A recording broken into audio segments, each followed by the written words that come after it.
Komplizierter Feuerwehreinsatz in einem Plattenbaukomplex in Potsdam. Wie bei einem Kaminfeuer qualmt es aus den Kellerfenstern, zieht das Feuer immer wieder Luft, erschwert den Einsatz der Rettungskräfte.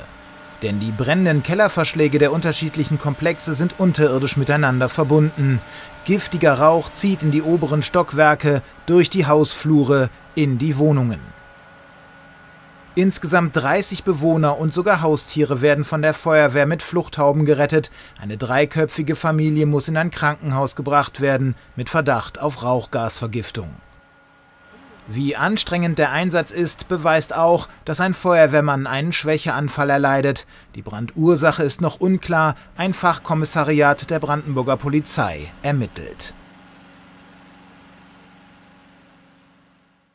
Mehr Nachrichten und Breaking News nur bei Bild. Schau dir hier das nächste Video an und vergiss nicht zu abonnieren.